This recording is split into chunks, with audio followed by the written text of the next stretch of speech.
Libro extraje algunos apuntes que la puedes gozar, digo, en principio, y después quizás te haga alguna pregunta sobre. En principio, algo que vos planteaste recién sobre la relación o el pase, digamos, de dos biografías posibles, ¿no? Perón y Silo, que tienen digamos, entre sí una diferencia de 50 años, ¿no? Esta marca de que cuando Perón, en el Congreso de Filosofía de 1949 en Mendoza, diserta a la comunidad organizada, Silo tenía 12 años. Y estaba en ese momento, que es el problema de la violencia, sin duda, porque es el problema en Perón el problema de la violencia, porque el general que lleva a cabo la violencia es el que fracasó en la política. Yeah.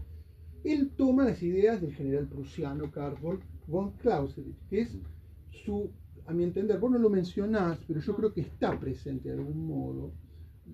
Perón es un especialista en historia militar, eso sí lo contás, sí. Es especialista en historia militar de la Armada, forma camadas de jóvenes y los hace leer a Clausewitz. La frase más histórica de Clausewitz es: la política es la continuidad de la guerra por otros medios. Por lo tanto, la política es la continuidad de la violencia por otros medios. Esa es la frase más importante. Yo creo que a Perón esa frase lo marcó para toda la vida. Y creo que si Clausewitz está en el pensamiento peronista, es porque el peronismo toma las ideas de táctica y estrategia como elementos de la política. Y esto lo toma de Clausewitz, ¿no? La guerra, el general va a la guerra cuando acabó o agotó las posibilidades de la política y la diplomacia. Cuando la diplomacia no logra resolver el problema de los acuerdos, es porque la violencia tiene que ser la última posibilidad del guerrero. Esto lo toma de Napoleón, porque Clausewitz lo toma de Napoleón, y lo toma de Alejandro Magno, ¿no? La violencia no tiene que llegar, hay que tratar de postergar la violencia, porque el guerrero tiene que tratar de evitarlo con la paz, con el acuerdo, con la no violencia. Yo creo que el origen del problema de la violencia en Perón está de algún modo en Clausewitz, y esto lo traslada, y esto me parece brillante, como lo expones, Miriam, en los tres textos fundantes del peronismo: la comunidad organizada, el manual de conducción y la doctrina peronista. La tríada teórica de que todo peronista debe leer y no se puede escapar. La comunidad organizada porque, como bien cuenta Miriam, es el texto fundante para entender cómo piensa el peronismo a la sociedad y a la comunidad política.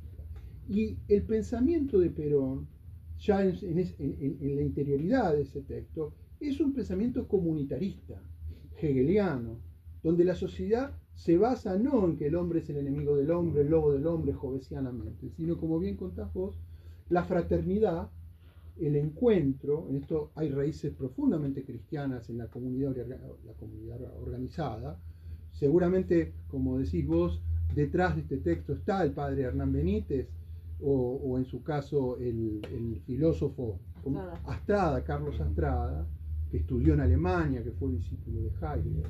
Estos orígenes comunitaristas que son propios del pensamiento y la filosofía alemana, de Kant pasando a Hegel, donde el concepto de lo comunitario es más importante que la individualidad, que esto es muy anglosajón, el hombre individual, la libertad de mercado, la elección racional. ¿Sí? Los alemanes, el pensamiento filosófico de la Alemania, digamos, del siglo XIX, es pensar en una comunidad organizada. La filosofía política alemana piensa en términos de la construcción de una comunidad política, ¿no? Esto está en Rousseau, como bien vos también lo mencionás. Y la comunidad organizada es una herramienta de transformación del hombre individual. No hay hombre individual, sino que hay el hombre se tiene que realizar en comunidad, ¿no? En comunidad. Y esto implica los acuerdos de la comunidad, ¿no? Y acá me parece que hay algo muy interesante en el peronismo, que vos lo mencionás y que tiene que ver con la violencia, que es que el peronismo, cuando se escribe este texto fundamental, cuando Perón diserta en Mendoza, en 1949, digamos, es el anfitrión, por supuesto, del Congreso, delante de la comunidad filosófica internacional, filósofos de todas las partes del mundo, expone de manera, en forma oral, el texto de la comunidad organizada por primera vez, leído ante el público, en una manera reducida. Creo que no está el texto completo. Sí, pero está casi todo. Está casi todo. Sí, sí. Perón hace hincapié en que la comunidad organizada supone la conciliación de los sectores contrarios de la sociedad. La conciliación es un acuerdo policlasista, es una conciliación por arriba. Debe existir una comunidad de actores que se deben organizar, digo el capital y el trabajo fundamentalmente, pero todos los actores de la sociedad civil organizada deben ingresar a una especie de pacto o de acuerdo en el que no está incluida la tensión, la lucha de clases, la violencia. La palabra armonía aparece un montón. Armonía, sí. Los marxistas van a decir que Perón es un auténtico bonapartista, en el sentido de que esta idea de que desplazar la lucha de clases, el conflicto de clases, que es la base de la sociedad para el marxismo clásico, es una idea, es un desvío del bonapartismo peronista. Es decir, como Napoleón Bonaparte hizo cuando llegó, fue tratar de organizar los elementos que estaban en disputa después de la Revolución Francesa. Entonces, para el marxismo, el peronismo, por supuesto, es un desvío burgués, bonapartista, ¿no? Bien bonapartista. Perón va a asumir que el marxismo es un problema en ese sentido. No existe una lucha de clases, sino que lo que debe existir es un encuentro de clases, no una lucha de clases. Y si no hay una lucha de clases, entonces la violencia debe ser corrida. La violencia debe ser corrida por los acuerdos políticos entre el capital y el trabajo, fundamentalmente. El 50-50, ¿no? Que es lo que él quiso hacer en su primer gobierno. Yo creo que ahí está, principalmente en el pensamiento de Perón, la idea de desplazar la violencia, donde para el marxismo la lucha y la violencia es necesaria para adelantarnos a la revolución, porque la revolución es un hecho de violencia. El marxismo lo plantea, y el leninismo sobre todo lo plantea como un hecho donde la revolución, establece un antes y un después, un hecho de violencia que implica la muerte, sin duda que sí. El peronismo lo va a desplazar como una cuestión de excepción. La violencia va a ser cuando falle el acuerdo, cuando sea la última posibilidad, cuando no quede otra alternativa. Perón va a encontrar en la violencia, de algún modo, una respuesta. ¿Qué es lo que de alguna manera Miriam escribe al final, cuando Perón está en Puerta de Hierro, llegan Pino Solanas y el otro cineasta, ahora no me acuerdo, llegan y le preguntan, general, ¿en qué se equivocó? Y ahí Perón les dice, me equivoqué. Y cuando tiraron las bombas, en junio, cuando tiraron las bombas sobre la Plaza de Mayo, cuando se produce el levantamiento de la fusiladora, yo debí fusilar. Y él no se mueve, decía, pero general, ¿usted cree eso? Sí, ahora lo creo. Y Perón ahí dice, esa era la posibilidad, porque si no, no hubiéramos llegado donde llegamos. Dice, yo estoy acá hace 18 años, proscripto el peronismo, y pasó mucha sangre para llegar hasta acá. Lo hubiéramos evitado. Perón tuvo, lo explica muy bien Miriam en el libro, tuvo la posibilidad de evitarlo. Él creía, o muchos historiadores creen, que las condiciones de fuerza del peronismo en el momento que se produce el levantamiento de la Armada le daba posibilidad de poder neutralizar el levantamiento, pero Perón decide no hacerlo porque sabía que eso iba a implicar pérdidas, y que incluso si Perón le entregaba las armas al pueblo, a las milicias populares, peor iba a ser la masacre, porque iba a involucrar a la población civil en el hecho dictatorial que se estaba gestando, ¿no? Más allá de las amenazas que existieron a la petrolera de bombardear Ensenada, de bombardear otros lugares. Sí, en Mar del Plata bombardearon. Y en Mar del Plata bombardearon. Sí, las amenazas que la Marina llevaba a cabo. Eso por un lado, yo creo que, hilando fino, como hace Miriam, buscando y rastreando en el personaje conceptual de Perón, uno va encontrando esa filosofía cristiana del dar la otra mejilla, y sin duda que sí, la regla básica del cristianismo, del Evangelio de Cristo, que es no, alterum non lader, le dicen los juristas, es no dañar al otro, no hagas a los otros lo que no quieras que te hagan a ti. Que es lo que de algún modo, se reconstruye a partir del inicio de los textos de Silvio, ¿no? Esta frase que quizás Silvio la ha dicho, esto resume todo mi manual, ¿no? Esta frase, que es la frase de Cristo, de algún modo, es la que resume la historia de los evangelios, ¿no? No hacer daño de la misma manera que no quiero ser dañado. Yo creo que el texto de la comunidad de Silo, que escribe Silo, tiene un punto común, sin duda que sí, con la comunidad organizada, digamos. También, no solo poner a Silo al lado de Perón significa jugar con dos personajes conceptuales que piensan la violencia y los modos de la historia y las relaciones sociales de determinada manera, sino también significa colocar los dos textos, la comunidad organizada y la comunidad, ¿no? En el sentido, yo recuerdo el texto de la comunidad, lo heredé de mi padre. Yo heredé una pequeña biblioteca siloísta, el manual del poder joven, sobre todo, que mi papá lo tenía todo anotado, los textos de Van Doren, que son los primeros textos, Jaque al Mesías, que es un textito que escribió Silo con seudónimo, donde reconstruye la historia de Jesús. Bueno, me parece como que ahí, en el diálogo entre la comunidad organizada y la comunidad, hay un puente, ese diálogo que lleva a cabo Miriam, hay un puente posible, ¿no?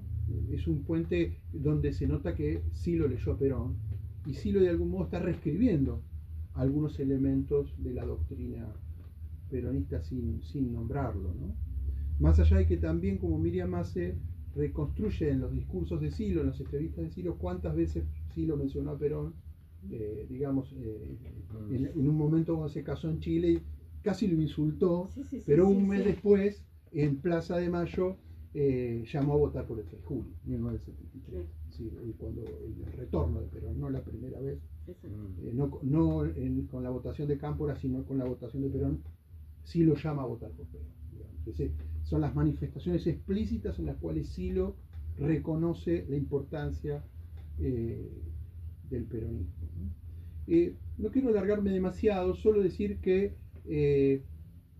yo creo que ya metiéndome un poco en la cuestión de Silo, Silo fue un gran pensador. Yo tuve la posibilidad de tomar un café con él en el año 2009, un año antes de que él muera. Lo hice gracias a la invitación de otros amigos que hicieron puente para que lo pudiera conocer, y le llevé la historia de mi padre y le llevé lo que es la investigación que la Dirección de Inteligencia de la Policía de la Provincia de Buenos Aires hizo sobre él y sobre el movimiento, que hasta ese entonces no estaba. La Comisión Provincial por la Memoria había hecho el desarchivo de la carpeta Silo, pero no la tenía, Mario no la tenía.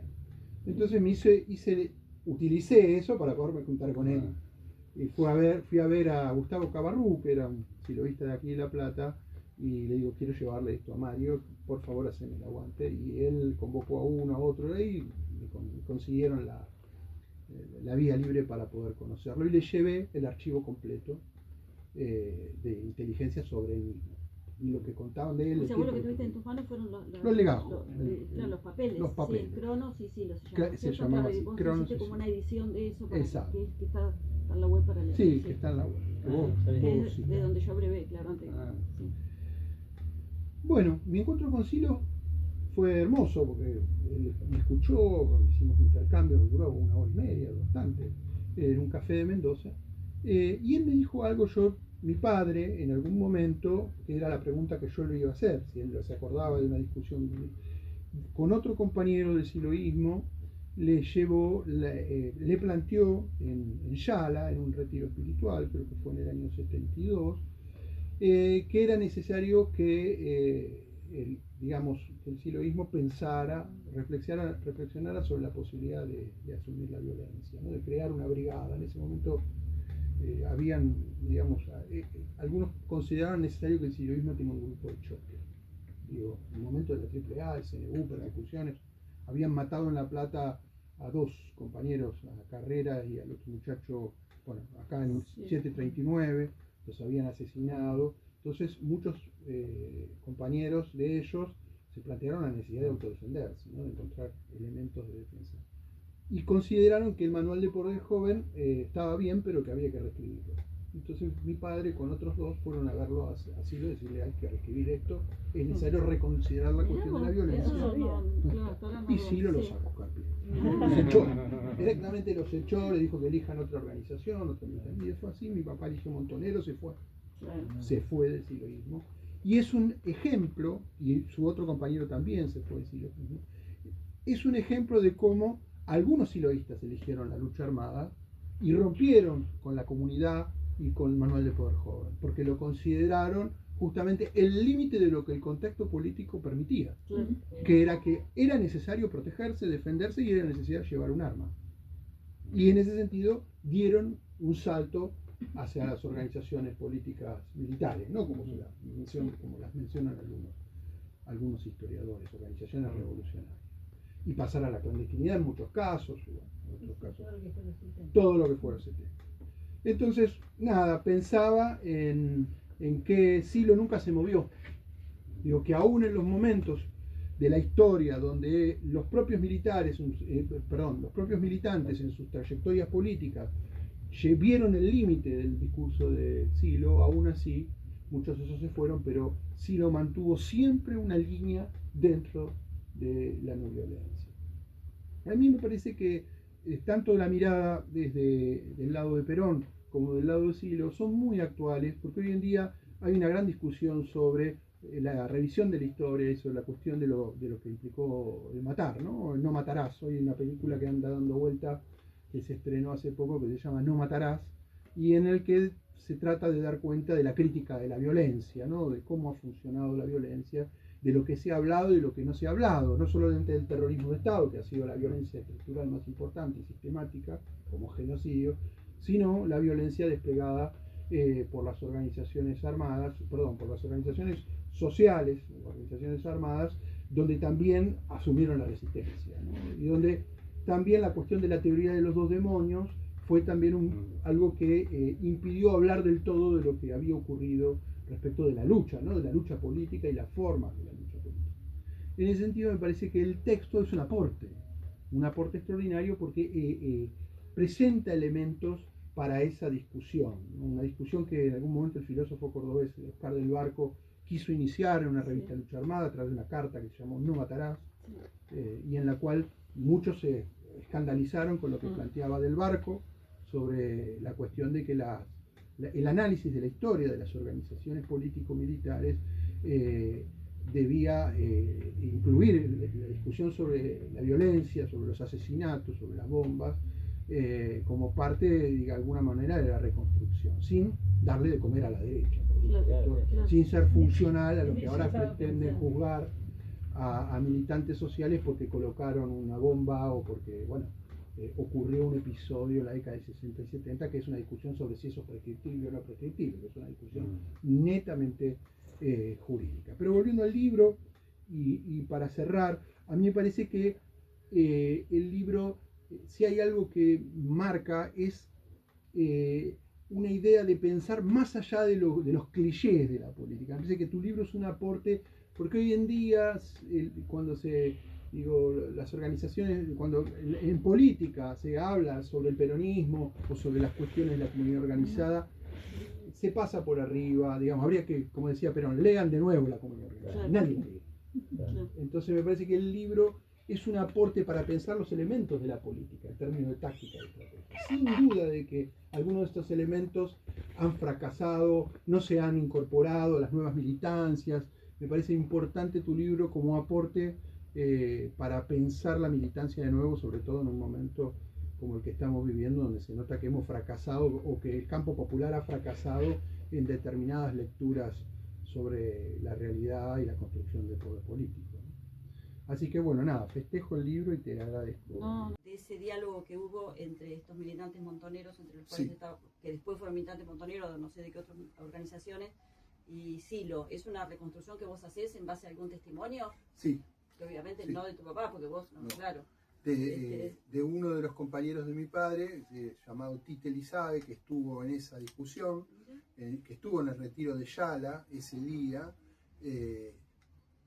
Mario no se acordaba de eso, me dijo, no, yo no me acuerdo, pero sí tengo la sensación de haber discutido con un montón de compañeros sobre el punto. Pero no me acuerdo de si fue tu padre, si fue este o aquello, que me dijo, sí, ese fue un punto de quiebre.